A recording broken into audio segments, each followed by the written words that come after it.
Hello everybody, hope you're all doing well. Thanks for joining us for another live stream. Apologies for being a few minutes late. Apparently pressing the go live button is actually quite an important part of this. It was only when the chat wasn't talking to me that I realised that I hadn't actually gone live. So, yay! Hopefully, I don't screw the audio up, then at least there's only one problem.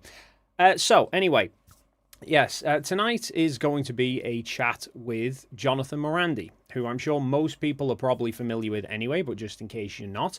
Jonathan was one of the people who came along on the trip to Antarctica. He is a filmmaker, and he is making a documentary all about the final experiment.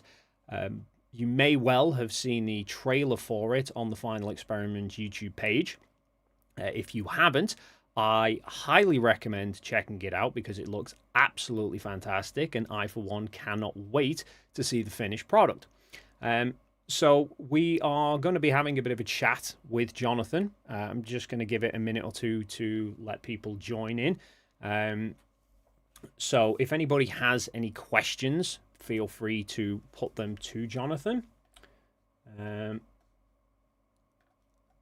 And yeah, we can sort of find out really a bit of a talk with Jonathan about how he found Antarctica, the whole experience, what it was like to try and capture everything that was going on. Because believe me, there was a hell of a lot going on in a very short space of time, and we can find out how the documentary is coming along, and obviously when we might get a chance to see it. And I know Val's already asking about potential for a DVD.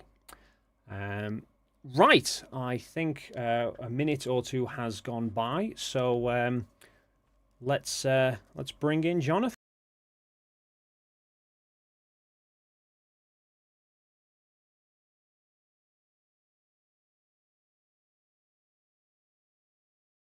Good. Yeah, there we go.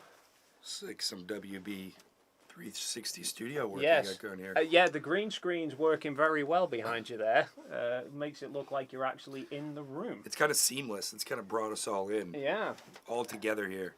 I'm going to spin this round. Well, that's great because from my house I can see that screen perfectly. Ah, what? No audio can't hear you? It's showing up on mine. I've got audio there. Why is that not piping through? See if Rusty can. Is believable here. Apologies, everyone. You're not hearing the audio because it's showing up that it is. You guys can all just call me. We'll just do this on my phone. Just do this on AT&T. Yeah. I've got it set through. It's got green bars showing. And Showbiz, folks. yeah, nothing works. I can't get the damn live stream to work. Oh, now we're hearing double. Okay. How's that? Is that any better?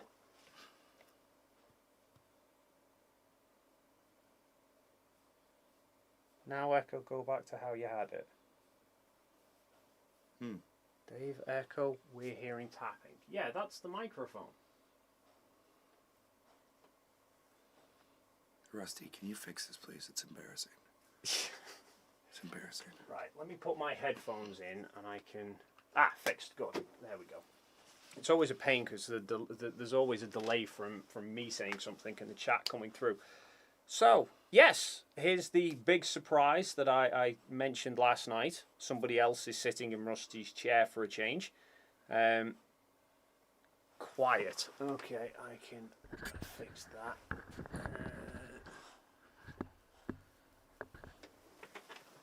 How are we sounding there? Is that better? Rusty's so funny. He's like everyone else in showbiz, like really sweet on screen. Hasn't been nice to me all day. No. Jonathan's having to wear trousers to hide the bite marks. Yeah, the sleep marks.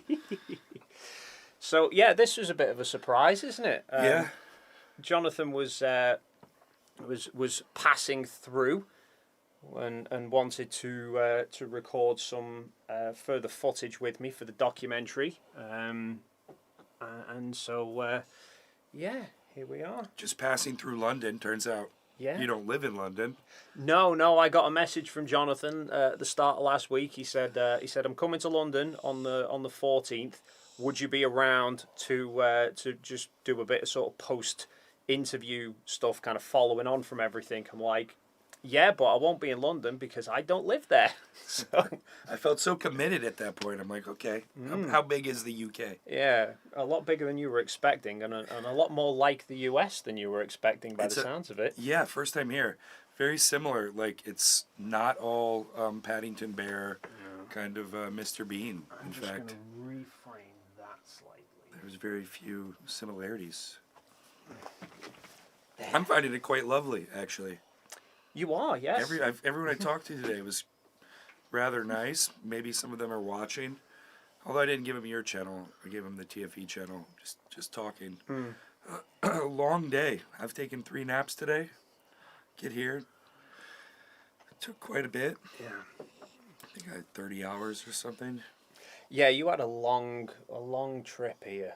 I was trying to push your, was it 48 hours you were awake on our trip? It got to some. I honestly lost count by the end of it. I went from 47, I think it was. I think I woke up at about 6 a.m. on the 14th to fly to Antarctica, and I didn't get to bed until about 5 a.m. on the 16th. And that was all the travel too. I mean, you. I think I woke up. It was like 6 a.m. and we're shooting the sunspots from the room, and then you were just all the way. I was up and out. I was outside on the seafront to photograph the sunset. To photograph the sunrise. I think you'd intended on getting up and then couldn't actually be asked to do that, so you just thought, I'll just open the curtain and just went, I'll watch it from here. We ended up shooting from the room, from the curtains. Yeah. That adrenaline that gets you going. That's kind of how I felt today coming into England. Do they call it England, right? Still England, UK. The UK is more contemporary, right? Yeah, well, UK is all of it. England, Ireland, Scotland, Wales, and I like England. It's kind of got like a classic, kind of a literature feel. You know, Rusty gets it. Rusty has been scoring eyes at me all day, and now he's like, "I'll just sit with you." Just because he's thinking you're in my chair. Yeah, he's the star in the studio. Yeah, he is. Everyone. I get so many comments from people like having a go, saying that I'm like acting like I'm forcing Rusty to be in the shot with me. And it's like, no, I walk in the room and Rusty is on the chair before I get round the corner. So, yeah. Rusty seems to like it. Have you seen this dog? Sorry, I'm a little hoarse. King Charles. That's on the internet. He's like a mutt. And he's like a pack dog in sort of a dog kennel that regulates all the other dogs. No, I'm not familiar with that one. Man, he's great. He's ruthless the way he kind of runs the yard. I think Rusty would give him a run for his money though. Do you know what Rusty is? For as much as he barks at people when they first come in, he is so scared of everything, aren't you? He's rather sweet now. Yeah. I told you, once he settles to people, he'll be all over you. It wouldn't surprise me, honestly, if he tries sleeping in your room tonight. Oh, let him in. Yeah, I'll snuggle with him. Come snuggle. It's funny how dogs are, because they usually... I'm not really scared of dogs, but when you don't know a dog and then you're kind of getting to know him, you're like, well, this dog, he might bite me. Yeah. He's got a big head. No, Rusty's all bark and no bite. And he barks at everything. He barks at me. Yeah. He will stand in the window looking down the street, and he can see you and his eyes fixed on you all the way until I step near the front door. And the moment it's like he realizes that I'm actually coming home and I'm not just walking past the house, then he goes nuts. Do you, do you sometimes just keep going just to see, or you have places to be? Like I tend to try and make it a bit of a game because he often sleeps near the window, either on that chair or on the sofa. Yeah. And if he hears like my car door shut, he'll be straight up. So I try and make it a little game of like, can I sneak into the house without him realizing that I've made it in? Yeah. Look how old just Rusty, take it from here, buddy. yeah. So Yeah, it's your show from here on in, mate. Yeah. So where are we at for? I'm glad you got the audio working because, like I was saying, the other option was we get maybe someone call my phone, like Peter Malarkey, who's got my number now. Will gave him. Sorry, we didn't get to that. That autograph for I you. don't know what the hell happened. I checked it, and the bar, you can see the bar there yeah. dancing. Well, that was already doing that. Usually, if it's muted, it's like the grayed out one below it. So I thought everything was fine, but yeah, for whatever reason, it just wasn't coming through. And then I didn't even do anything other than reconfirm that it's that microphone, and it suddenly just sprang into life. So anyway, where are we at? So we have Crypto Rose for £2. Says Rusty's like, you're in my spot. Yeah. He is. That's why he keeps looking at me, going, "Who's this and why aren't you here?" And then Crypto Roast as well for £5 says, Jonathan, I was the guy who told Will about unlocking the drone altitude, hoping for some phenomenal drone footage in the documentary. Thank you. That's a funny story. I mean, I'm sure. Apologies that I'm so hoarse. A little cold coming in. That was. I'm sure you've told the story, or maybe Will did, but we went to dinner in Chile before we went to Antarctica. We had the drones. We had permission to bring the drones. And a lot of people don't even get that. That's, so rare to get the drone even there. And at dinner, Will looks at me and he goes, hey man, I got my drone unlocked by DJI to fly at a mile high. And it didn't feel dangerous, but it was like, man, if people found out about that and someone wanted to sabotage us, like maybe we shouldn't mention this. Because ALE had rules, and it's sort of like, there's that filmmaking rule, it's better to ask forgiveness later than permission first. And so my head, it's going through it, and I think Austin and Jaron mentioned it on their live stream during the night before that we had it, and I was like really worried that would be compromised. But I left dinner, went home, I ordered my food, and then I was like, well, if Will's doing it, I'm doing it. I mean, because like film rights, the way it works is whoever shoots it kind of like, you control the IP. And I was like, man, if I got this drone all the way here and Will gets his drone a mile high and mine only goes like, whatever it is, 300 feet, it's going to be a bummer. So thank you. It's awesome footage. There's so much footage. I know Will's put the footage of his a mile high up, but there's got to be like stuff after the doc that just kind of overflows. I see Peter Markley is in the chat and says, lol, I should be honoured to be called Peter Malarkey by the official TFE crew. So I knew it wasn't exact, but every time I'd get a text from me, I was like, Malarkey. A little skeptical, wanting me to travel with the poster with an air tag. I was like, well, I don't even know if you'll be able to get it in time. I was in Michigan before this. Yeah. Basically been editing for 6 months. It's been a long process, hasn't it? It's been a huge process.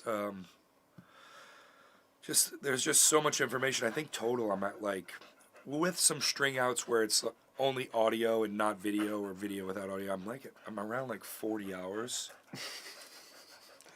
Yeah, I didn't get anywhere close to that much. And I got to tell you, working with Will, from a filmmaker to a producer kind of relationship, he's been great because he's not very demanding. He doesn't say I need to understand this. I sent him a 4-hour cut, trying to get him just a layout at one point of structure. There's a lot of really verbose experiments here that you have to set the stage, you have to have this clarity of what is expected, what the predictions are, but then also just showing it, having it explained, you and Toon, really, really unpacking some of these experiments. And I gave him a 4-hour cut, and it's kind of a funny story because I think it overwhelmed him. I'm gonna have to get a picture of that because that's too cute. That. Yeah.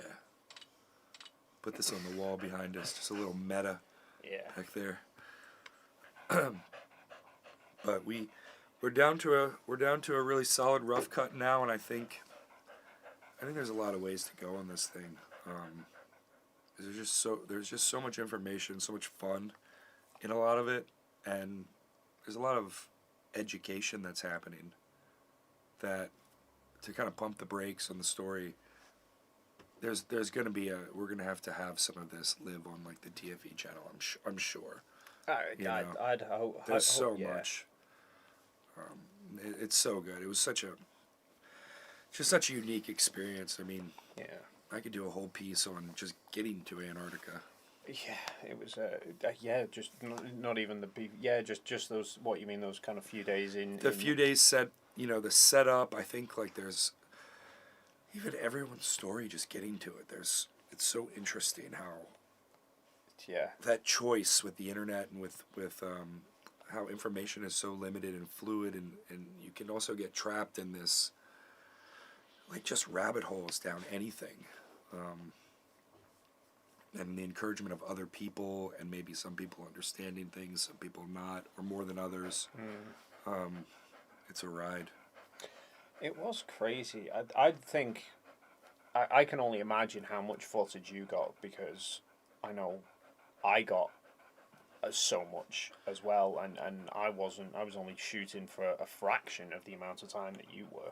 Your footage has actually, on a number of occasions where I wasn't sure that certain things were going to be a scene, I've got the footage from you that you've gave me, and I'm like, oh, this is great. Like, it's like a second angle.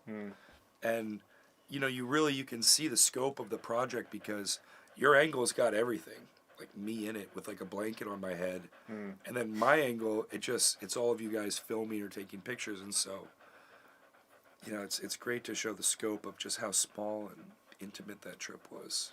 Yeah, it's crazy, but I've not. How the hell you've managed to do, like, kind of process all of that?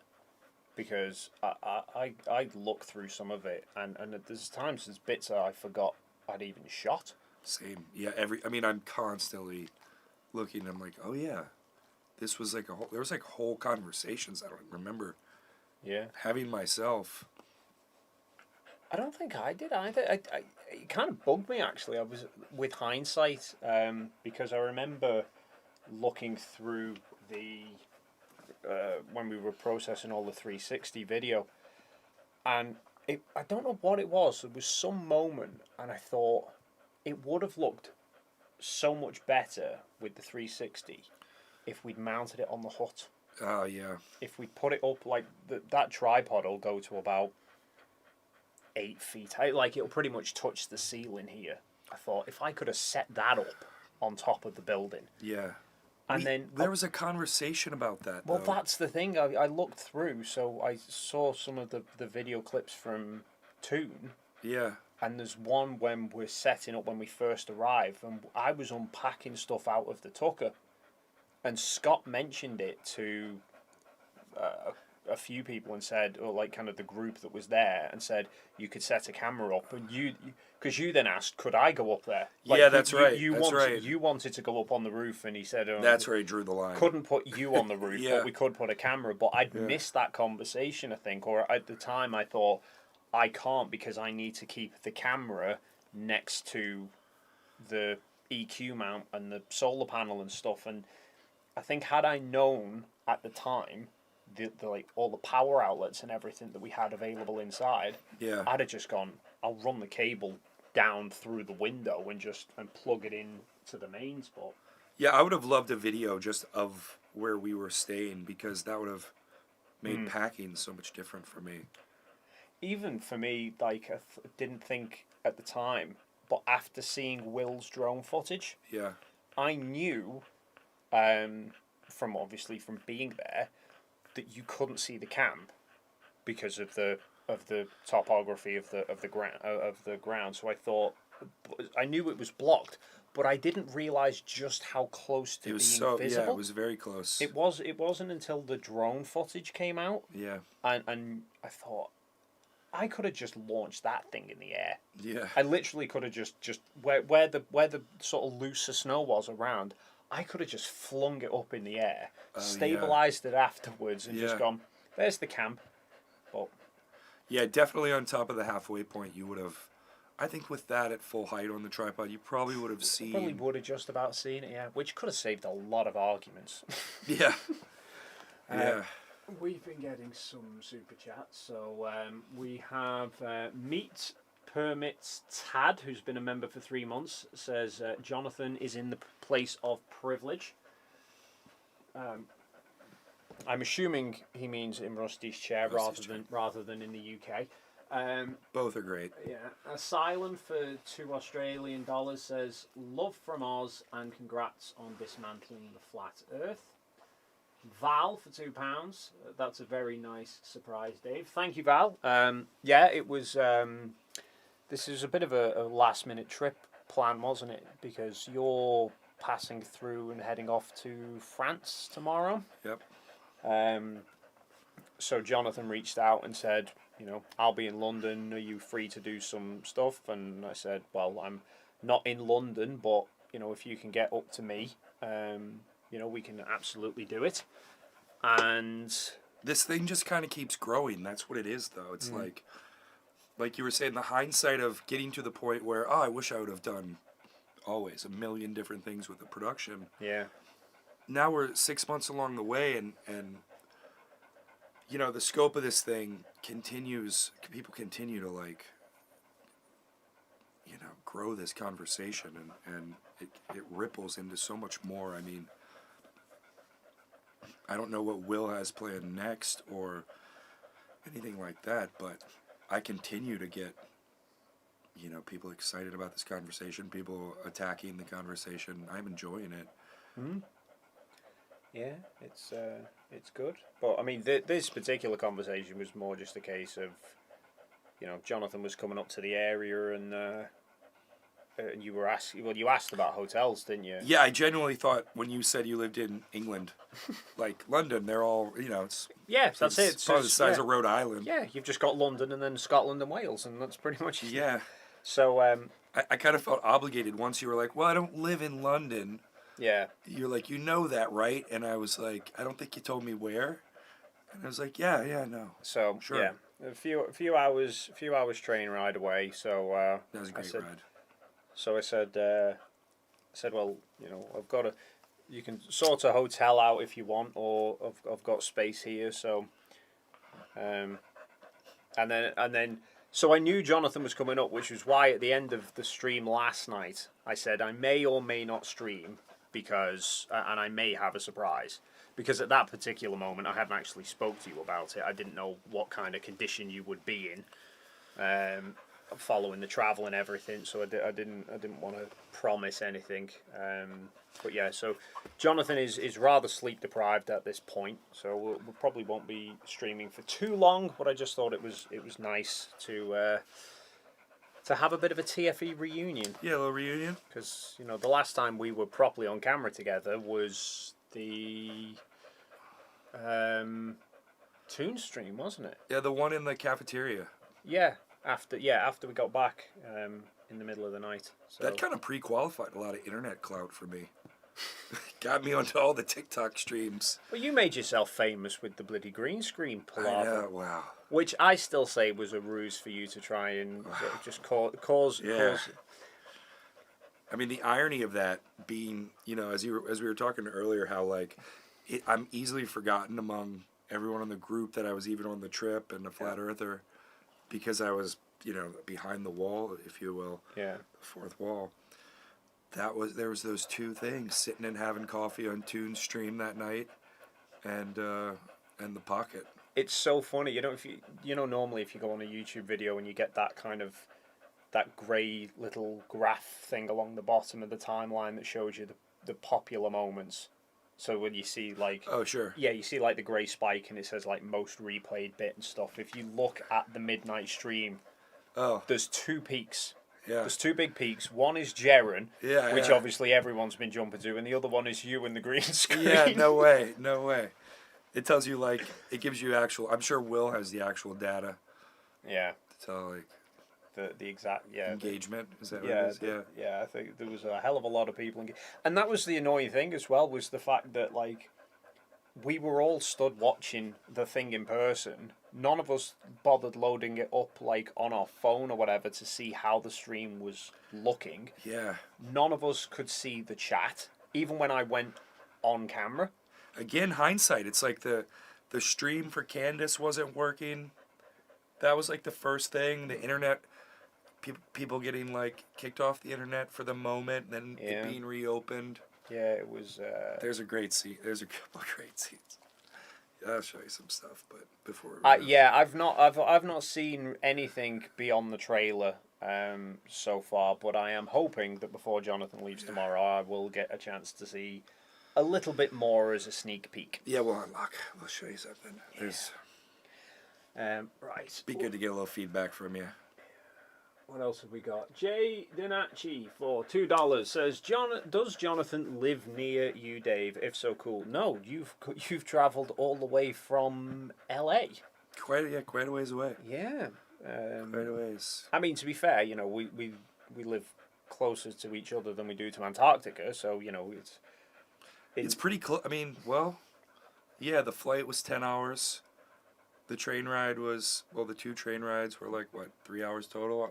Yeah, 15 so, minutes? You've been travelling for about what, 13, 14 hours? And Antarctica was like 11 and a half, 12 to Santiago. So. Santiago from here is 14. From here, that's Yeah. about, okay. So definitely a little closer. Certainly not anywhere near. It just happens to be that Jonathan, like I said, Jonathan's on a separate trip going elsewhere, and he just said he's basically got a stopover in the UK, so could we meet up to do some post TFE interview shooting? And so here we are. Turtle moves to £2. Does Rusty get a screen credit now? Well, I mean, We'll find a way. yeah, I mean, he may well wind up sitting in with me tomorrow when we film the interview. I don't know if you want to try and interview Rusty and ask him how he felt with me abandoning him for 2 weeks. Yeah, Rusty. Yeah, right. Actually, Rusty's gonna find his way in. Yeah, that's a good point. We will get Rusty into the TFE documentary somewhere. Somewhere, yeah. He has to. He'd give the tramp a good run for his money. Because he looks like Lady, And he probably got that sharp mind. He's really not. No. He's really not at all. He's bigger than he looks on screen. Yeah. Yeah, he usually tucks himself in and hides, so you only actually see the front part of him. Doy. Hey, yo. Are you guys watching the Witsit and Jeren debate? It's not free, mind you. No, not at the moment. Jonathan wasn't even aware that it was happening. I've been in a hole. I've been editing. Yeah, this is like the first break. This is my first vacation in 6 months. I mean, it's been a journey. But yeah, I wasn't aware. You want to talk about it? I'm not really sure what there is to tell. I mean, Yeah. Austin was there in Antarctica and somehow thinks the Earth's still flat. There's not much more to it than that. I haven't made a statement, so I don't know. Yeah, you're keeping your cards close to your chest, really, aren't you? Yeah, no words in my mouth, but no, it's interesting that they're gonna.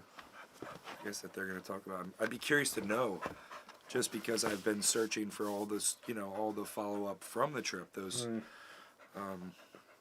Those experiments that we did seemed like we covered a lot of ground. It will be interesting. We won't. I won't be watching it. I'm not paying for it, and from what I've heard, they're going to put it online in a week or two anyway. But yeah, I would be interested to hear Austin's explanation for not only what we witnessed in terms of the sun circling, but he actually explicitly said at the time, you've probably got it on camera somewhere, mentioning the sunspots. Yeah, I do. Yeah, you're right. He There's a whole bit about that. He actually explicitly stated I was at Union Glacier before we went up.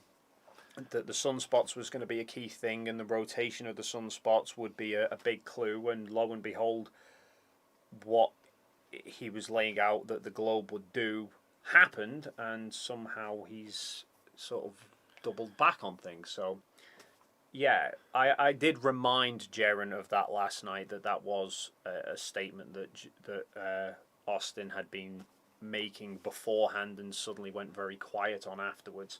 So we'll see what the outcome of that is.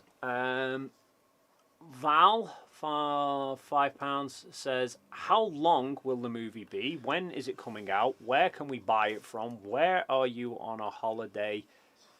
Why are you on a holiday if you haven't finished with Val, the movie? Pipe down. Okay. He doesn't mean it. Yeah. No, I don't. Stick around. The goal is 90 minutes, but I've shown a couple people, and they're like all kind of consistently saying the same thing. Like this could be a limited series length, and whether or not that lives in a limited series form on a streaming platform, or we do something. I mean, David Mamet and Shia LaBeouf just did a movie, and it's just straight to website, and I don't know their whole business model, but it does seem like things are going that way. Yeah. I think we fit into a bigger streaming platform model. I think people in the business have kind of indicated that. Yeah. I think we really could. Look, right now it's 90 minutes. That's the target. I'm taking a break because literally 6 months, and I have some other little gigs that I do, but 6 months on something, it's not that I even really wanted to take a break from it. I've been pretty excited every time as I'm working on it, which is unusual. I'm really, really enjoying it. The characters are, everyone who went. You have to limit yourself, or you can just go forever. And so I think there's going to be a lot of stuff that falls off after the doc into the TFE channel. I think that's always kind of been Will's mission, to make everything very transparent, open source. So that you can examine the metadata, examine the experiments and the research oneself. So, but 90 minutes, I think that's a great target. It could turn into, this thing could be very easily where it is now. It could go 3 episodes that are anywhere from half an hour to 45 minutes, very easily. That's not a stretch. I'm just trying to really, with the initial hit that 90 minutes to kind of fulfill what I think we set out to do. But the scope is much bigger than that. And then maybe we'll have a 25-year anniversary extended director's cut. Yeah. It's just everything. Like revisit the moon. Funny thing on the way to the moon. Where are they now? TFE2. Yeah. TFE2. I mean, that does interest me. Like it. Beyond where I was involved, those are the questions I'm starting to ask now, leading into it, because it's just very limited to how much I filmed and was present. So going into everyone else's lives a little bit more, following up with you, I ideally want to follow up with everyone, in the sense. And so coming to Europe, and then, being in touch with you, one of the people that I'm most in touch with outside of Will from the trip, just seemed natural. Like, okay, well, if I can, I'll come up there and we'll see how it goes. I'll sit down. I want to talk. I don't want to burden myself with adding too much more to the end of this. But there are things that I would love to hear from everyone's mouth now that it's been 6 months, because there's so much I couldn't have predicted that this story really was about. The grand scope of it. Yeah, I think it's the way it's panned out. It's made itself for quite an exciting documentary. Anyway, I mean, obviously it started out with the whole flat versus globe thing. Anyway, Yeah. But I think the the Jaren changing his mind, I genuinely did not think he would. Pre-trip, I was convinced he wouldn't. Wait, what's funny is like when he actually said that whole line about like, you know, in life sometimes you're wrong. I didn't even realize what he was saying in the moment. I was just head in the camera and I'm like, okay, so he's talking. I didn't realize the context of it while we were there, that like the Daily Mail and Matt Walsh and all these people were commenting on it. Neither did I, but like I just thought he was referring, when he said about sometimes in life you're wrong, I just assumed he was referring to the existence of the 24-hour sun. Yeah, or like getting to Antarctica. Yeah, just that whole first bit of doing the things that flat earthers have been saying you can't do or doesn't happen. I genuinely did not expect. I didn't realize that he was. Maybe he was or he wasn't, but I wasn't taking it in the context of he's completely wrong about the shape of the Earth.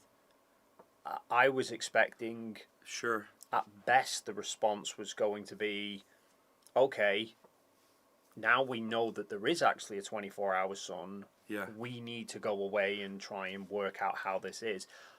Seemingly, Jaren had actually already been doing that for the months beforehand anyway. Yeah, he's consistently a step ahead.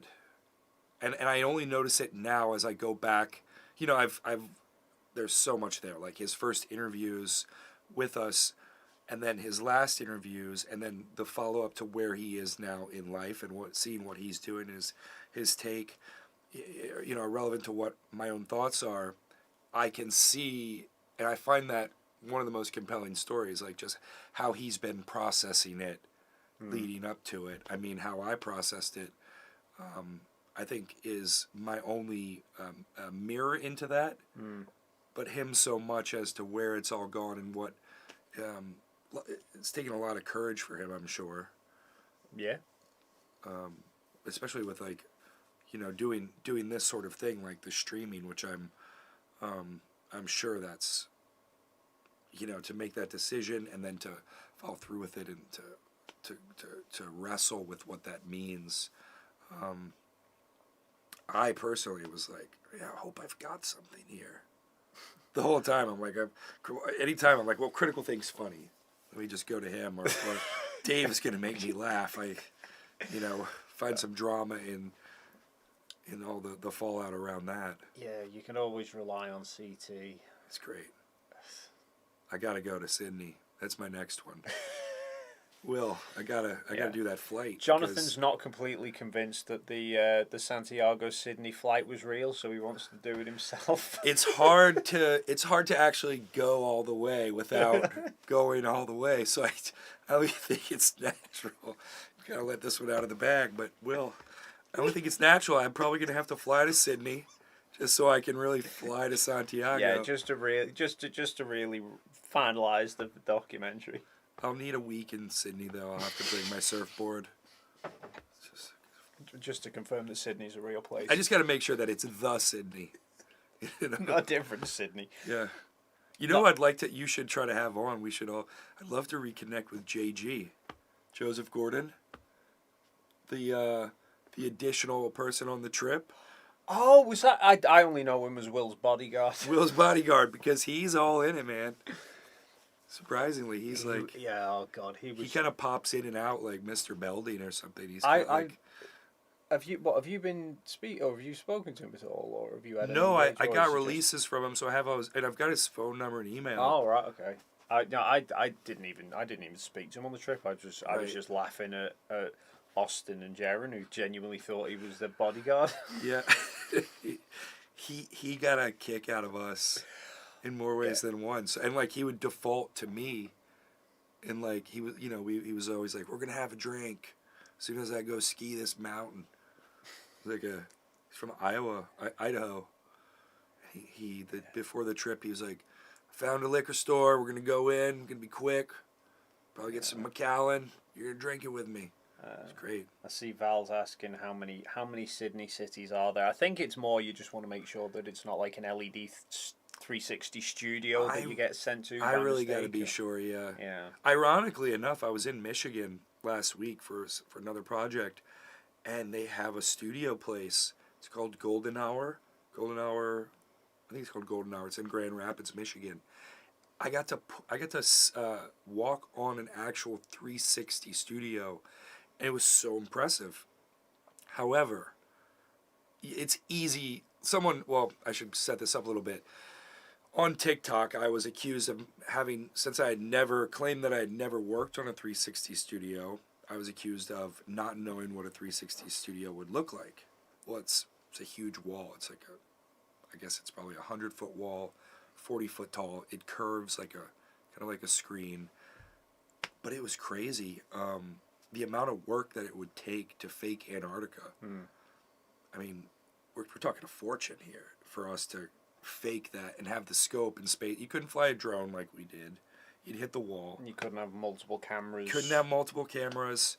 The ground. I mean, I know people don't believe the ground, but I mean, I have ample footage now that'll. And it's only the walls, isn't it? It's not the ceiling. The ceiling's there's actually a screen that they can hang. Oh, can they? They get a reflection, and I mean, it's super. The tech is super impressive. It's just so expensive. What they do is they have sensors, and they use the Unreal Engine, and they create a world, and then when you're filming the actors on this like green screen set, that's actually a projected image. If here's a house, they were shooting a commercial. If you were to go kind of around the side of the house, and even though you're shooting long because the screen would like wrap around you, the screen, wherever the camera's pointing, it changes. So the rest of the screen stays blank and it's just showing. Well, no, it shows the house and the like depth of it that you would have, but then there's like another image. So if the camera like goes Dutch, right? There's like a square that's projected on the projected screen. Right, showing where the camera's. And it's usually out of focus, from what I could tell. I mean, to shoot scenes on that for a corporate world, it makes a lot of sense because you could, do a Chevy commercial or something and be in the car and it looks like the mountains behind you. The amount of work would just be unreal. Yeah, certainly not something that we could have done, and certainly not something we could set up in Antarctica, which was another claim that got made. No, I was on another set for another job I do, and really famous director was on set, and somehow we were small talking about other stuff, and I used that opportunity to ask about the 360 studios because one of the shows that he's doing had used that technology early on, and it's even in the Eric Dubé. The Eric Dubé videos. Tony Gilroy is responsible for like the Born Identity, and he's doing the new Star Wars season of Encore. But I asked him, and basically it's a lot of work. It's a lot of money. Yeah. You have to build the world first. So while that Star Wars Eric Dubé video that he showed, that is real, what Eric showed. It's just not what we did. I mean, Eric Dubé is I think, a phenomenal storyteller. We got to just, that aspect of where his mind goes to unpack things, I think he's very entertaining in that aspect. He's very good at telling stories, that's for sure. Yeah, I would agree. Now, the specifics about it, we did go to Antarctica, and that's one of those things we were talking about at dinner today was, while his videos were so compelling for so long to me, you can clearly go back to 200 proofs, and sure enough, Antarctica is not a possibility. No, one of his proofs was there was no 24-hour sun in Antarctica, and I'm not, I think it's a good time to put this out there. Like, I think a lot of those guys are really great storytellers. I even think Dave Weiss, like some of the stuff that he dug up in a documentary, in the sense of what he was doing for, what was his called?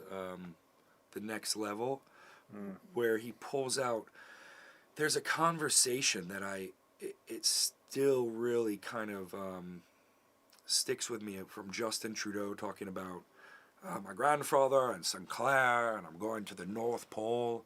Talks about the base, like we were talking today. That's, there's a lot of really interesting stories that these guys have pulled out, and so getting a few things wrong, I'm not the enemy. I don't think we're the enemy. I think it's like the goal is to get things right, and I would encourage those guys to keep going and maybe acknowledge some of that stuff. Meat Permits Tad says, I need Rusty's confessional in the documentary, Jonathan. Just we'll get a bunch of shots, a bunch of reaction shots. Rusty could be in the Rusty could be on the poster. Rusty, yeah. Yeah. Is that this thing we're looking at here? That's the live. So no, yeah. So that's pause. That's the intro. Oh, okay. So if I think I can show. Man, that's what they're seeing at the minute. Yeah. Okay. Oh, okay. So probably a lot on the side of my head. No, it's yeah. No, I mean when I'm like talking to you here.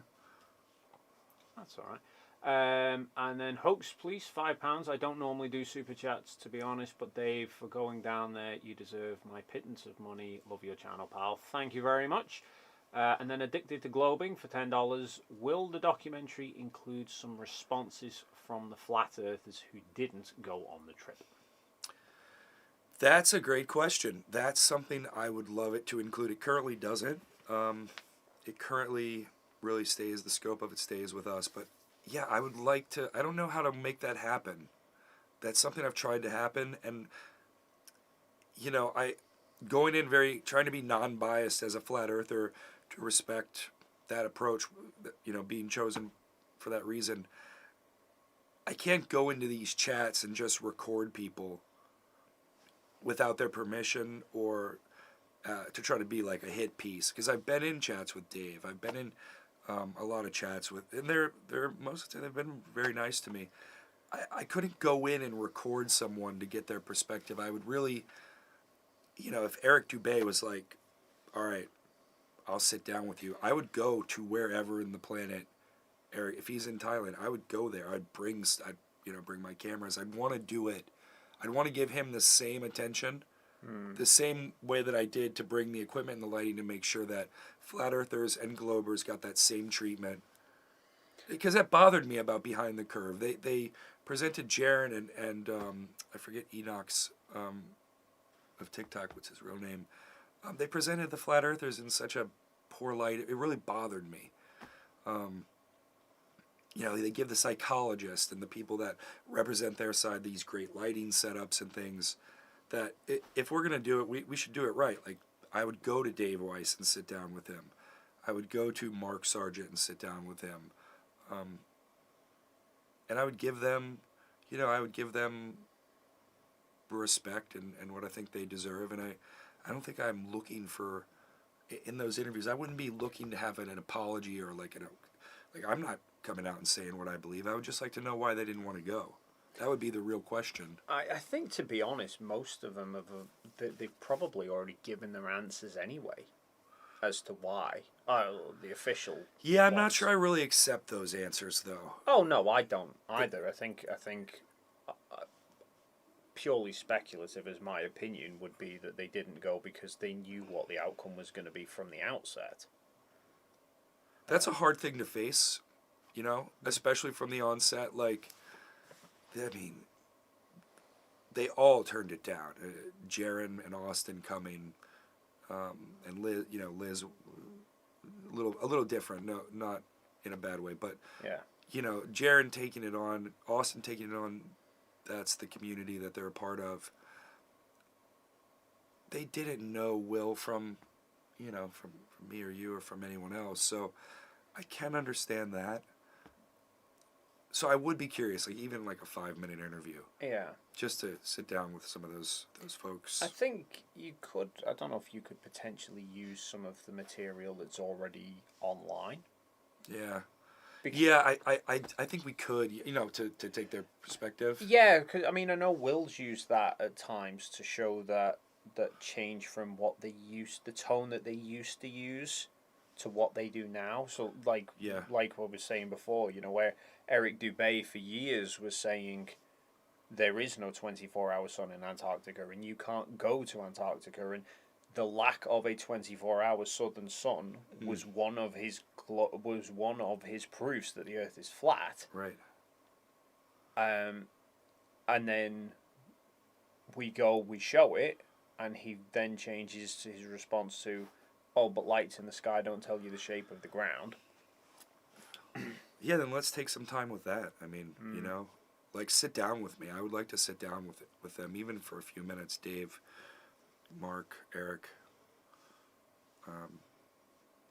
You know, it personalizes it. It takes a lot of strength to sit down in an interview. You know, I personally would be a little intimidated by it. Someone I don't know, putting a camera and lights.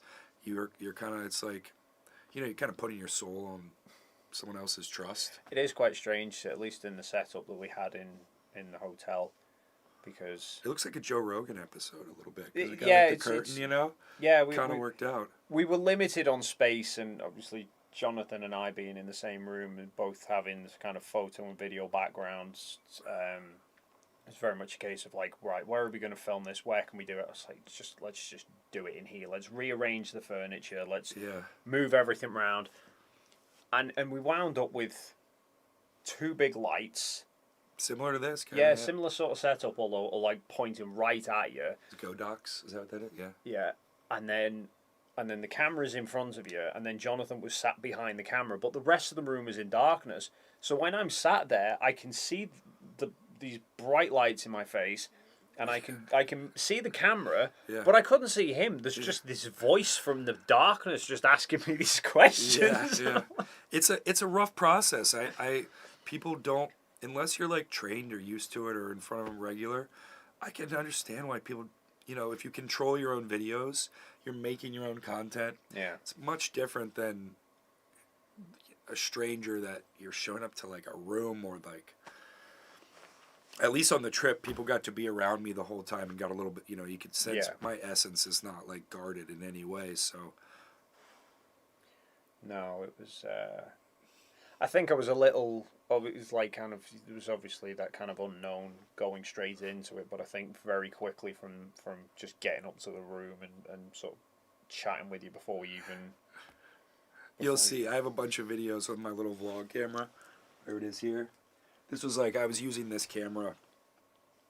It's sort of my note camera, so I can, you know, vloggers use this thing. You can kind of be like, hey, this is where I am, blah, blah, blah. And on more than one occasion, I was like out of the room. It's like I'm walking, I'm huffing, I'm puffing. I'm like, I got to get away from this guy. I got to get away from these people. Am I the pet? Like, I was pretty convinced a few times, despite knowing Mark Herman. And I think that was maybe the push I needed to know, like, okay, this is real.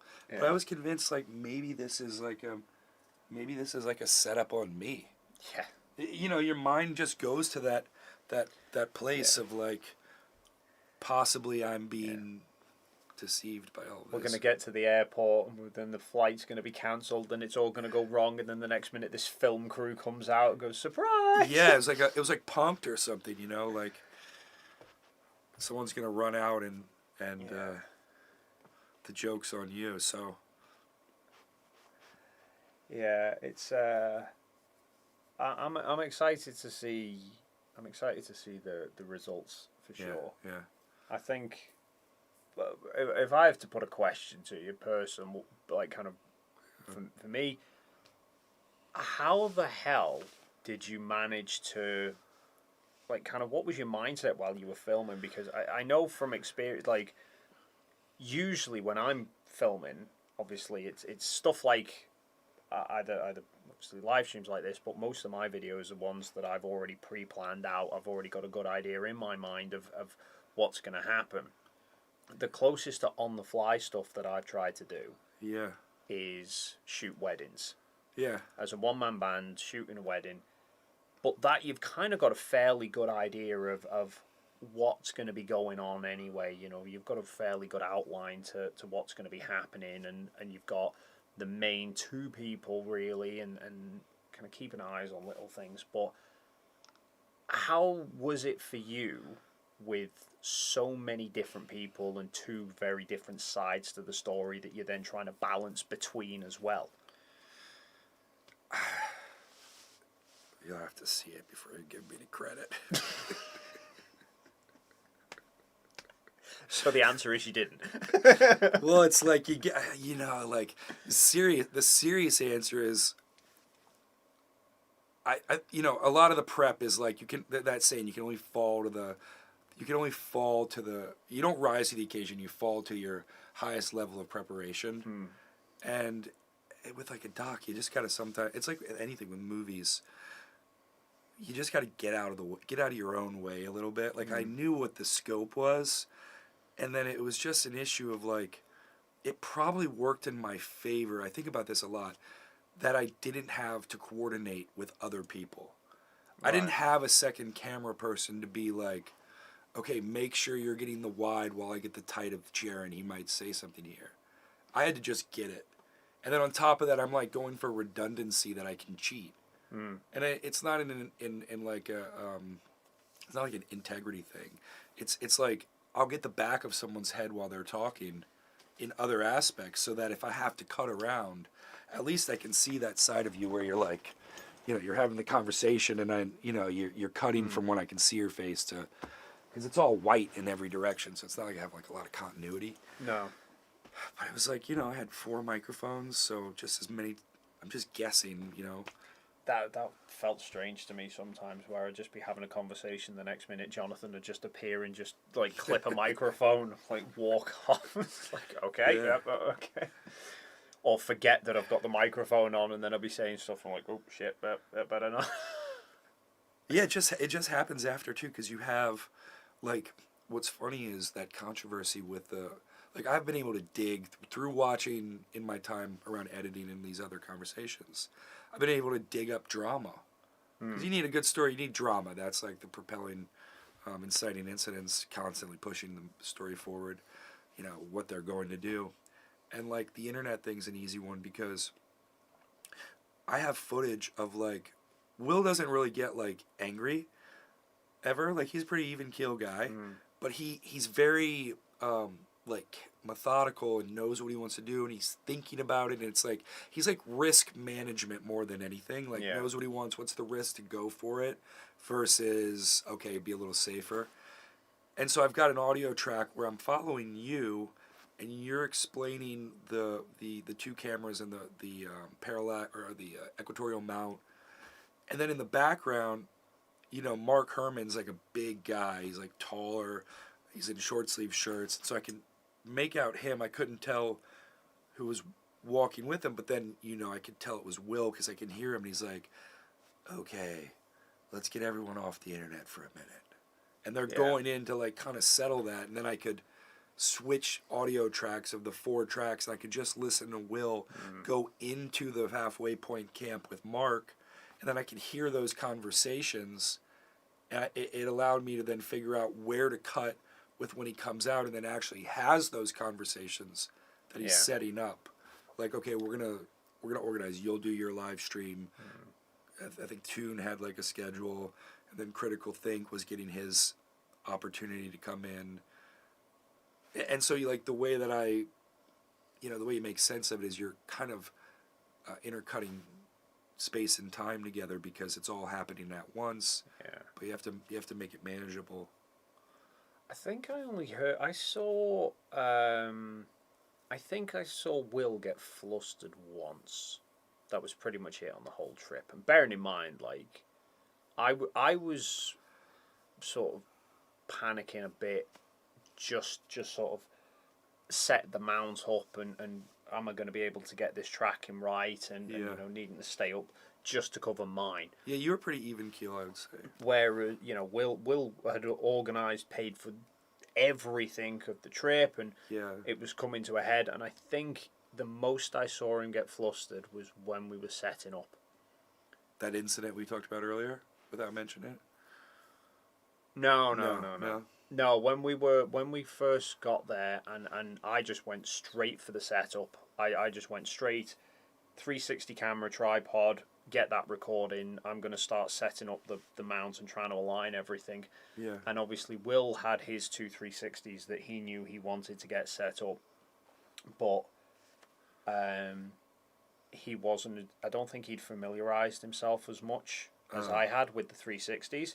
So I'm in the middle of trying to set mine up, and he comes up to me and he's like question something about the setup of the camera, and I was trying to just give him an answer so that he could go away and do it, and he's like, oh, okay, well, could you do it when you've got a minute? I'm like, yeah, okay, I'm trying to set this up, and then he's like, a couple of minutes later, and then he's like, could you come and do this sort of thing? He was just really keen to just get his cameras recording, and you could kind of see that kind of stress of it. Once the cameras were up and recording, it was just like different guy gone. Yeah, that was it. It was like once he knew that they were both recording, that the power banks and everything were all wired up, everything was running fine. He just completely the stress of that. I mean, and also just relying on those two cameras. If that was all that mattered, right? Yeah. Very simple in like looking at it from 30,000 feet. Oh, get two cameras, point them at each other so that you can cover, and then just get them to Antarctica. The cards, the data required to do the uninterrupted. He was on a 1 terabyte. That's like cutting edge technology to use a 1 terabyte card. So a lot of unknowns. Yeah. And do you know what? It's insane. Like, kind of, again, the whole hindsight thing. Like, I was trying to find a balance with when Will first said about it all and wanted to do a 360. And I think my initial mindset went to something like the Anthony Powell one, where he had the camera actually track round with it. And I thought, that's going to be way too tricky. Like, I know I've got the mount, but I don't. Do I trust it enough? Do I trust myself enough to get it set up that I could get a shot like that? And what if the mount doesn't cope for 24 hours? Hence why I then bought a 360, because I thought that's a pretty fail-safe, idiot-proof way of doing it. Just put it up and that's it. But you've obviously got the stitch line. I'd only thought about it afterwards since getting back. I thought I could have just taken one of the little, one of the little 1/4-inch screw to hot shoe brackets. I could have stuck it on top of the camera that was circling anyway, so it would have just had like a 360 camera on top of the solar camera. So you don't get that wobble that everyone complains about? Yeah, so the solar camera that was going around anyway, I was like, I'm thinking about it now, I thought, wouldn't it have been amazing to have the 360 camera perched on top of that? Yeah. So you could see the whole, like the stitch line would then be turning kind of round and not going near the sun anyway, so the sun would have then stayed in roughly the same shape. It wouldn't have been distorting the way that it does, and you'd have literally seen the 360 camera, the solar camera spinning on the equatorial. Yeah, actually working. Yeah, but that was I ruled out the equatorial because I had never used one, and I just thought, man, this is so complex. If I end up bringing one, and then someone, because we were starting to get familiar with each other in like WhatsApp or Telegram or wherever our chat is. It's like if I bring one of these cameras and then I'm so focused on the story element, fly on the wall, I call it, and then I mess it up, like that's a lot more pressure than knowing what to film. I mean, the wedding scenario is a pretty good example of anything. I mean, when the ceremony is, you got to get the parents, you want to get the family. Yeah. A lot of those wedding people, they upcharge on those books to get the family in the book. So you're thinking like, okay, take pictures of the extended family, get some, something unique from just the group shot. But I think that kind of thing for me is kind of a case of there is a pattern, there is a trend to it. Yeah. In the case, what the story of the wedding is. The general. Well, in a story, in like the hero's journey, it's not that different. I mean, two people, individual, they're in the ordinary world, single, and then they come together for this ceremony. That's the bring all the people together. The conflict is, will it work? Will it happen? Will they show up? Does it go off without a hitch? Do they say yes? Granted, those are simple things in their control. The world has changed. Now they're a couple. The end. Sharon and Austin are a couple. Doesn't sound like it. No. I'd be curious to see. I have been very out of the loop. I think if I'd been other than my TikTok, getting on the TikTok live videos, if I had been too much in the loop, it might just fry my brain. It is quite insane, the reactions, particularly from the flat Earth side and the shitstorm that it's kicked up. Again, how much of that you're actually aware of, and I don't know, could be a potential part as a wrap up in the. I mean, I imagine, I don't know what questions you've got for me tomorrow, but I imagine there's going to be something along the lines of that. So I probably will be referencing it anyway. But it's what's really strange is like while you're a student in some of those communities, while you're a student of the gospel of whatever the conversation is, it's totally cool. When you, and I still have some things that like I feel have 100% not been answered, but there starts to be a shift in those groups, like making this doc. They're all convinced I'm gonna like destroy flat Earth, and I'm here to like quote them doing it. They start to kick you out of the chats. Or and granted, a lot of people like on those channels, the host and on By the Dip, that was one of the channels I was on TikTok. He was always very cool. It was some of the like peripheral moderators, but a lot of the guests and people were like, hey, I like what you're doing, and they would defend me. That's cool, but the power of the control of those groups and the control of the conversation is where it goes to this screaming match, and then they kick you out of the chat, and then they say that you're not answering it. yeah, When it's like, well, I'm not a debater. I just have questions. I know, because you were on Flatzoid's stream, wasn't Yeah, you? he was great. That's why I know you kind of warned me. You're like, well, he's gonna try to attack you, but I think I outlasted Flatzoid, because then in the middle of the stream, he's like, "Whoa, he's got something going on here. I gotta just check this out. I'll be right back." And then he just never came back. He just left the conversation with me and his dudes, and like it was a great conversation. Those guys, everyone was really nice. There was a lot of those though, where what are you gonna do if that's the move, is to just not come to an agreement, and then he didn't want to end the stream because people were still in it, so he just, what's that? I got the dogs barking. Gotta go. I'd had the conversation with Flatzoid kind of similar, which is how the thing had come up in the first place. But it was one of those that I know what he did with me was, we sat on a stream together, and I just said, I'm an open book. If you've got questions, ask them. And then he didn't ask half the questions that his own chat was asking, was sort of hinting at. And then afterwards, he's just like,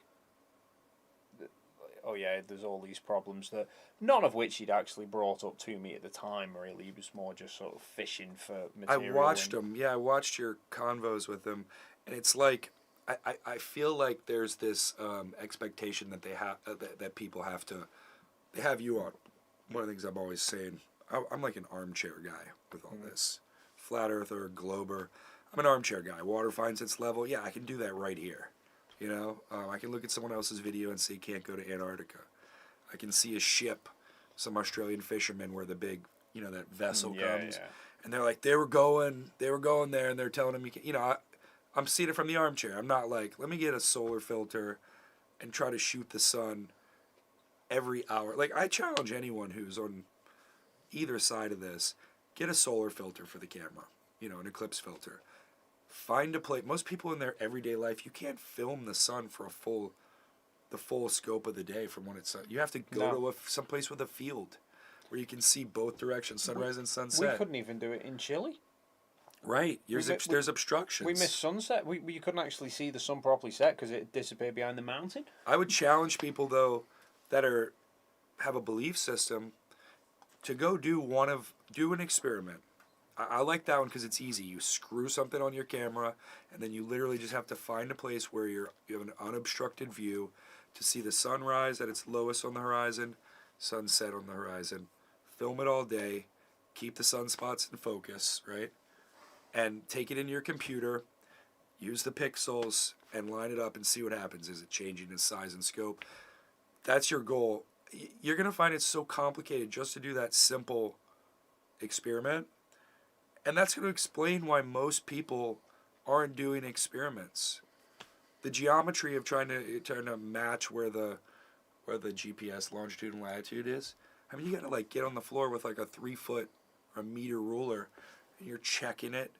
You have to have one of those rolling devices. It's gonna stick. Like, how many times did you guys roll that thing just on concrete in Chile? And Oh no, that was CT measuring the gap, measuring the distance between. that's what I mean. Yeah, Yeah. The longitude and latitude. But Yeah. like he had to redo it even on concrete because he's like, the wheel is sticking. I want it to be accurate.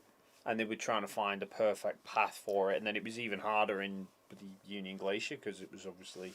If you want to host those kind of conversations like Flatzoid, like that's cool. Let the guests that are doing the experiments talk about what their findings are, and then let people interpret what they want to believe. I feel like the conversation, so often they want to, not they, Flatzoid. I had a great conversation, Flatzoid. I feel like we could talk again. I mean, I liked them. I feel like a lot of those conversations are trying to control a narrative, the same narrative everyone's saying like, the New World Order is controlling. Let people do experiments. Let them explain it, and be okay with that. Yeah. You know. What else we got here? Yeah, how we doing? Chat, how we doing in here? Meat permits Tad for $2 says too many Sonys in the room now. I don't actually. Yours isn't a Sony, is it? Isn't it? No, yours is a Canon. we isn't got a it? Canon. I was going to say there's the same number of Sonys in the room that there always is. He's just, it's not latched onto it. We got one. Oh yeah, I could see it there. Canon. Yeah. I like Canon. Your footage looks good for the Sony, for being a Sony. Yeah, it's a Yeah, it's surprisingly not bad camera. No, it matched. It matches good. You got much better shots than me on the stuff with the airplanes. Yeah. And I was so thankful for that. I got some people slipping, but you got the plane. You got CT slipping, did you? Oh, yeah, I'm gonna have to see that footage. Yeah. I've got the photo Yeah. just as he's about to go. Like you can see him about to put a foot on the ice. We have multiple angles. Yeah. But your footage of the other planes too, the land and stuff. Oh, the twin otters. The twin otters. Yeah. You had some great stuff. Yeah, it was. If we would have, I actually think they would have matched a little better if we would have just done like the same filtration and talked about it. Because we didn't. It was just. No, it was literally I was just shooting. I was Yeah. shooting bits for you. You were shooting like long stints of just everything and anything. You were Whereas- popping in. I was just shooting odd clips, more with the mindset of wanting some stuff that I could use, sort of interspersed with my own videos. Yeah. And then it was only afterwards, and I just thought, well, you know, if there's some bits in here that are of use to you, you might as well use them. So I'm sure Toon has some great as well. If we could just get Dropbox to get it to us. in fact, yeah, I've just seen Peter there's asking, am I sharing my footage with you for the documentary? You've already got it all. Yeah. Yeah, pretty much. Apart from there was a few little videos that I'd shot, like I did some tests with a polarizing filter and stuff related to the moon. But I would like. I mean, you put it on your channel already. I've put it up Yeah. now, so I didn't include it at the time because a lot of people asked about that. And it's not necessary, but I would like to list it Yeah. at the end too. Forgot about that. Yeah. One. But The reflection, right? The polarizer. Yeah, testing for reflections. I don't think I included all of that. No, I don't have any of it. I left it aside because I didn't know what would be done with any of it. So, but the rest of the footage, all the sort of B-roll footage of what was going on, yeah, I gave all of that to Jonathan and a bunch of photos that are taken of you as well because you were Yeah. sort of we're getting photos of everybody else and it's like Not that you can actually see you in most of them. No, but you're hiding I under asked you guys. I was like, someone please take my photo while we're here. I made sure I did say from the outset, because I know after that bust up in the ALE office with Austin and Jaron saying about not wanting wanting final rights to everything, and I went up to them both when we first got there, because I'm kind of like, I always, whenever I take a camera, I like just taking those kind of candid shots, even when we go on like family trips and stuff. Yeah. I'll take a camera with me and try and get candid shots and stuff. So I wanted to do the same at Antarctica, so I went up to Austin and Jaron and said, I'm going to be taking some pictures. My thinking is I'm just going to put them all on like a Google Drive and share them amongst the group so you can have them. Is that okay with you? And they were actually like, they were fine with it, but I just thought I'd just check because I don't want to piss them off. Yeah. What we got? Kind of comes back to that comfort once you're around people, Yeah. That was the thing. I think before going, there was the only interactions that any of us had was online. Yeah, it was like this. Or Zoom calls. We'd had that one Zoom call beforehand, which was more to introduce. I felt ambushed in that one. Right, the one where I was on, where we were Yeah, talking about who. Yeah, because you joined fairly late in the process, so Will organised a Zoom call just to sort of explain, because obviously it was also, not only were you joining late, but what, from conversations that had been, there's not going to be a documentary or anything, to we're suddenly now bringing someone along to make a documentary. Will wanted a Zoom call with everybody to introduce Jonathan and sort of lay it out, and I think I wouldn't have had a problem with it, but Jaron and Austin from the outset, and for good reason. Yeah. So I think Will wanted to put their minds at rest that you were on the flat Earth side, not sort of there to show them up. But even that descended into chaos very quick. Yeah, I was like all like bright-eyed. I'm like, I'm coming to Antarctica, and then they were just like, "You haven't heard of this?" Like, well, that was very much. That was another one of those, like, I think everyone else was pretty quiet while Will was just talking, and then Austin started flaring up. And Austin can't have a conversation without throwing digs at people, so started throwing some jabs towards Toon, and all descended into chaos from there. And I must have not been on the channel. He seemed all right with me. I think their concern was the same concern I would think anyone would have. Just like, fearful of a hit piece. Yeah. Don't take me out of context. Respect me a little bit, But so I like Austin. Yeah. Well, I'm not saying you don't. No, I'm not. Yeah. I'm not a fan. But it was more a case of like going into the trip. I'd pegged both Jaron and Austin as just like kind of grifters who. Like, I'd made a video about Jaron, and I said, I don't see how somebody can prove the globe that many times and still think the Earth is flat. So I thought it was, that... And even when Will was then saying, there's this problem, there's that problem, there's all these hurdles that they're putting up, and I did say to Will, it seems like they're just trying to make it as difficult as possible to try and get an out, where they can save face and say, we couldn't go because they couldn't meet these demands. But then haven't actually got on the trip and talked to Jaron. My opinion completely changed. And the same happened from the other side. Because before the trip, Jaron was asked, I've seen them asked, people asked Jaron a few times about, what if you've got to share a tent with McKeegan? And he was like, never in a million years, not happening, no. And then, kind of post-trip, and he's actually like, no, like, actually, I was completely wrong about you, and you are actually really nice.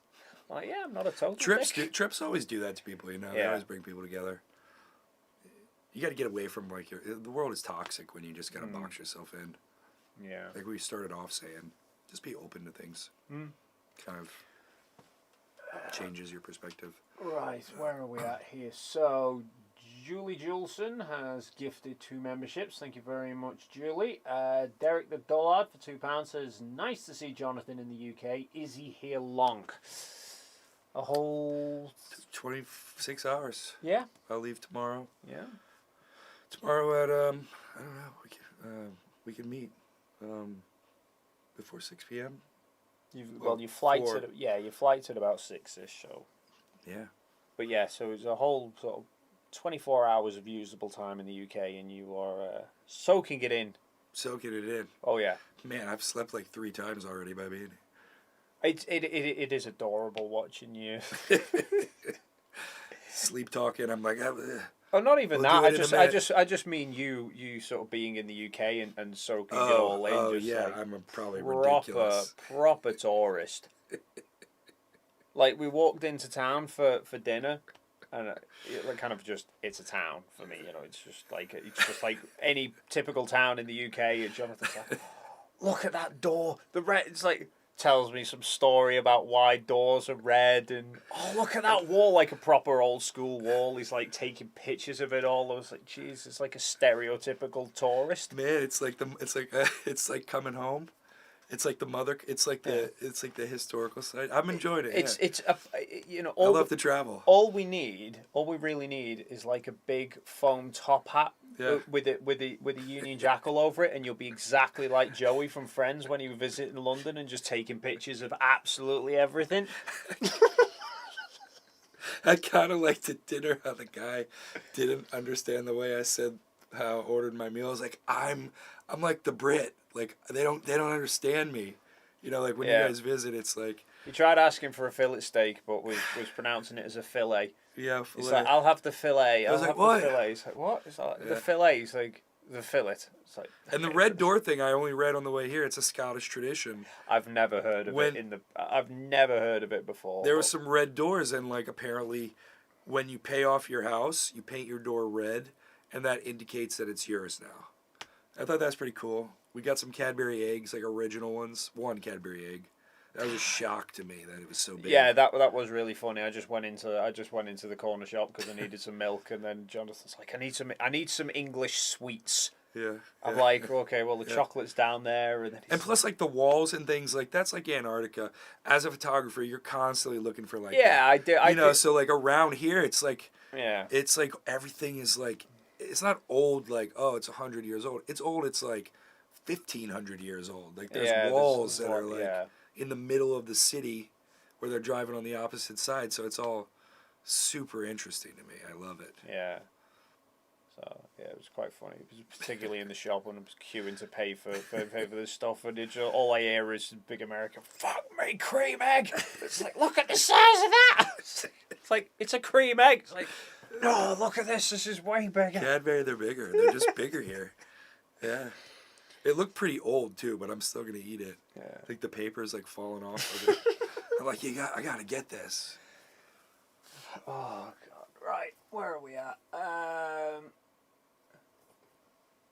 Jesus22 for 25 PLN.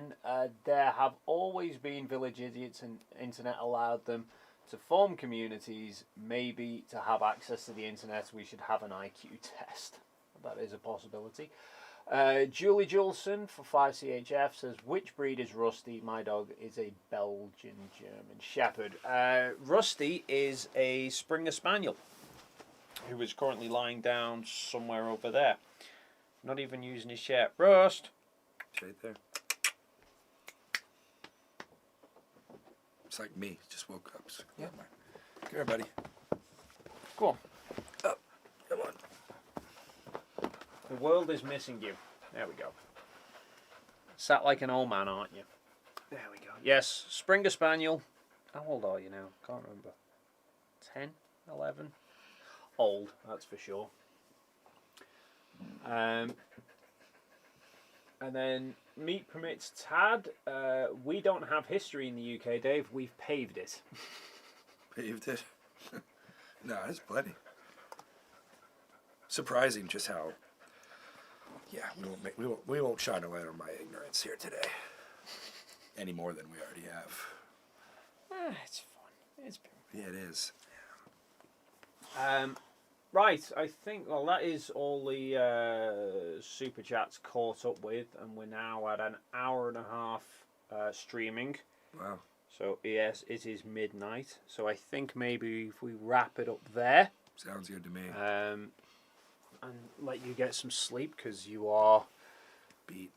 Yeah, ruined. And then, yeah, Rusty has a new best friend. He does indeed. I'll leave the door open so you can come in. He may well. I think Rusty just wants the stranger out of his chair, to be honest. That's why he keeps looking at me. Is he going yet, Daddy? Is he going? Is he? I know there was obviously some mention in it. I don't think we got through it properly. Can we leave people where the situation is with the documentary in terms of, obviously we've got a very long cut at the moment. Yeah. That you need to whittle down. We're close to about the 90 minutes. Someone was asking about DVDs. I do like the idea of that because the bit rate and the quality of streaming is just compressed so much. And being in Antarctica, there's a lot of cool stuff to see. So I could imagine that would be part of the plan. The online one, have it like kind of put it on a website. That's an intriguing possibility. I know a few, like a lot, did that during lockdown. There was a lot of like self-post. I think we'll end up on a streaming platform, like a probably a major one that can be accessed worldwide. That would be cool. To be fair. In one way or another, it seems like from the people in the business that do that, and then just where we want it to be, the story, it's right for that sort of an audience. Yeah. It's not just like it's not for people that are just like, they're proving the Earth one way or another. I already have my opinion. It's more than it's the characters. It's like the journey. It's the vulnerability of those characters. Well, funnily enough, I was watching just the other day. There's a documentary on Netflix about the Titan. Oh yeah, about the submersible, and I was watching that, and obviously it's the whole story of the build up and the cut in between all the people who were involved with it, and just watching that. Somewhere in the back of my mind, I was thinking I could see, your documentary kind of going along that same sort of route, but I don't know what would entail kind of getting Netflix involved. Yeah, I mean, they'd be as a buyer have to be, into the idea. They have a great show on Netflix called Golden Greed. It's about a treasure hunt, 10-year-long treasure hunt. It has a lot of good parallels for like the kind of the arc of where we're at. Yeah. So would that be a case of you make the documentary, you show them the finished product, and then they decide whether they want? No, I think we're about there now. Only because I went to Michigan last week, and then coming on this trip, it was like I didn't want to pass it off without giving myself a little breath. Yeah. But I do have some people in place that can, who are already kind of waiting for it. So the idea is they're all waiting for this rough cut. I'm going to go back. I'm kind of want to edit it now. I'm really excited to watch some stuff with you and get, at least from another filmmaker, you're going to understand probably what I'm doing with a lot of it and give me some good articulated feedback, being on the trip, being a filmmaker. But yeah, the right people right now are waiting for it, more than one.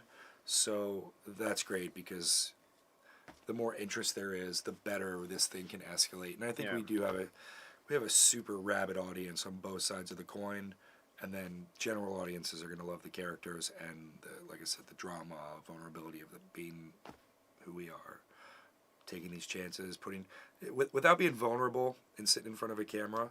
Your story is limited, and Dave Weiss has made some really great emotional pieces. I think you got to give him that. He's made some emotional connections. I'd love him to sit down with us and be vulnerable with someone else. Eric Dubé, sit down with us. Those sort of things.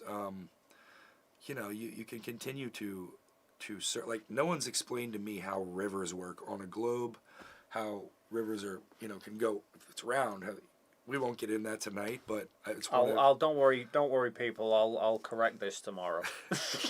You'll have a video. Let's have our wake up. Yeah. That said, I think it's pretty soon. I think I'll go back. I'm gonna be home before the end of the month. I've processed a lot. I think I'll do, honestly, probably another week of just polish after that, pretty quick, and then I'll let it go to those people, and then I'll start on my next round, continuing on our self-produced journey. I think it's probably good anyway, having that break away from it, because I often find when you step back from something and then step back to it, you go at it with a bit of a fresh perspective. You almost kind of give yourself that reset, and I think it's a bit like when you do a piece of writing or whatever. If you do a piece of writing and then immediately read it back to yourself. Yeah, you're still your head is that. Your head's telling you what you were writing. Whereas if you put it away and then go back the next day, you're reading it afresh because it's all new to you, and then you wind up spotting potential mistakes that you've made. So yeah, we end this. We're gonna put it on right now.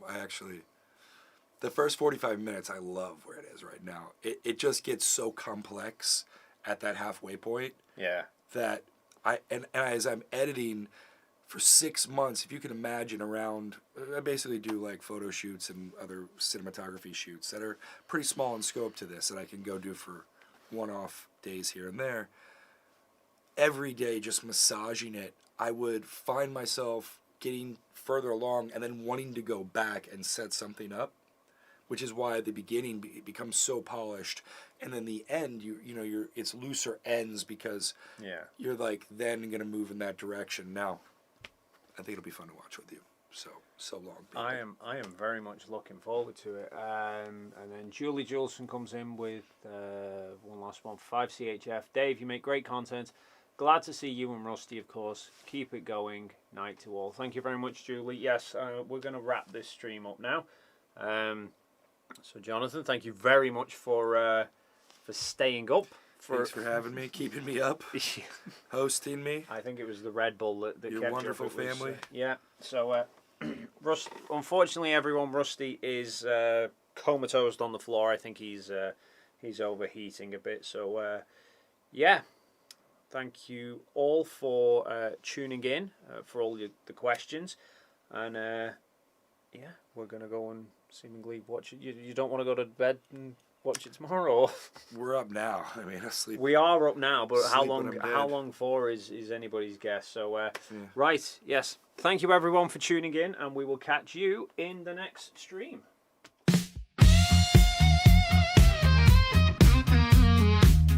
Rusty sits atop his big red chair, casting out looks without a care. With his sidekick Dave close at hand, teaching us about the globe. Sunspots or the new space probe, the daring duo will make their stand. Rusty lies in his big red chair, belly rubs legs up in the air. It's a clever ruse to be sure. He may look sleepy, don't be deceived. Don't let your thoughts be preconceived. He can spring to life in a big red blur. Rusty has a nose for facts, a science-based directive. Battling conspiracy theories, a true canine detective.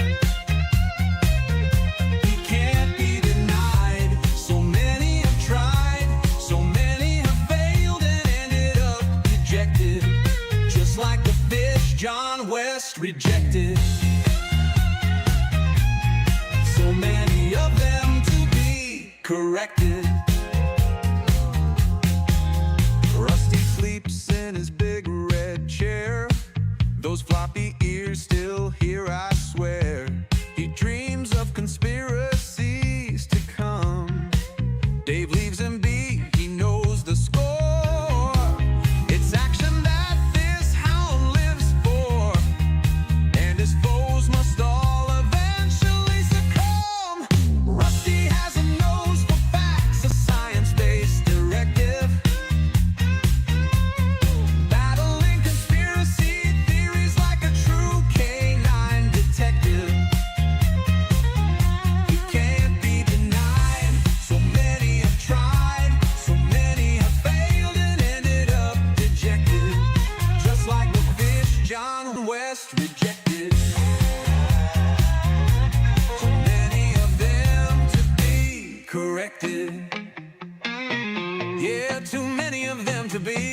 corrected.